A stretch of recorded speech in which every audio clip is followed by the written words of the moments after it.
जय माता दी। या देवी सर्वभूतेषु शक्तिरूपेण संस्थिता नमस्तस्यै नमस्तस्यै नमस्तस्यै नमो नमः। नवरात्रों में माँ दुर्गा के 9 रूपों की पूजा की जाती है।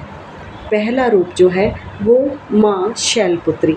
शैलपुत्री हम अगर अपने जीवन से जोड़कर देखें तो विभिन्न चरणों, हमारे जीवन के विभिन्न पड़ावों को जोड़कर देखें तो माता के इन रूपों को हम आत्मसात कर सकते हैं। जैसे शैलपुत्री, शैलपुत्री यानी कि एक धैर्य और स्थिरता का प्रतीक। पर्वत की पुत्री होने की वजह से वो स्थिरता और धैर्य का प्रतीक है। जैसे एक छोटी बच्ची का जब जन्म होता है, जन्म के बाद जब वो अपने परिवार में परिवेश और मूल्य संस्कृति के साथ, अपने संस्कारों के साथ बढ़ने लगती है तो उसे हम शैलपुत्री के रूप में देख सकते हैं। दूसरी ब्रह्मचारिणी।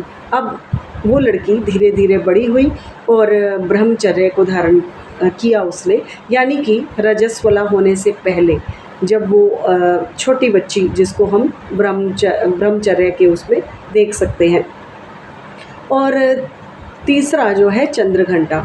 चंद्रघंटा, चंद्र यानी कि मन का प्रतीक और घंटा यानी कि घंटा ध्वनि का प्रतीक। जैसे जैसे वो चंचल मन जो है वो चंचलता उसके अंदर आने लगती है और रजस्वला होना वो शुरू हो जाती है और उसके अंदर उसके चेहरे पर एक बहुत ही सुंदर एक आभा दिखाई देनी शुरू हो जाती है। उसे हम चंद्रघंटा के रूप में वो कर सकते हैं, प्रतीकात्मक रूप में देख सकते हैं।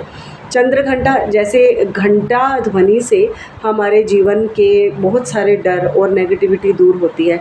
जैसे हम मंदिर में जाते हैं, मंदिर में जब हम घंटा ध्वनि करते हैं तो मंदिर के आसपास जितनी भी नेगेटिविटी होती है वो घंटा ध्वनि से दूर हो जाती हैं। बिल्कुल इसी तरीके से धीरे धीरे हमारा जीवन ऐसे नेगेटिविटी से दूर होना शुरू हो जाता है। और चौथा जो रूप है माँ का, कुष्मांडा रूप है।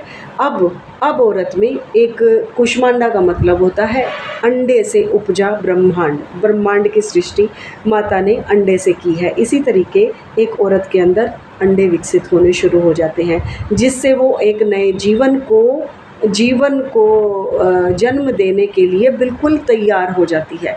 इस बात को हम इस तरीके से समझ सकते हैं। कुष्मांडा का मतलब यही होता है, अंडे से ब्रह्मांड की सृष्टि होना। पांचवा रूप है माँ का स्कंद माता। स्कंद माता यानी कि कार्तिकेय की माता। कार्तिकेय की माता होने की वजह से माँ ने उनको गोद में लिया हुआ है।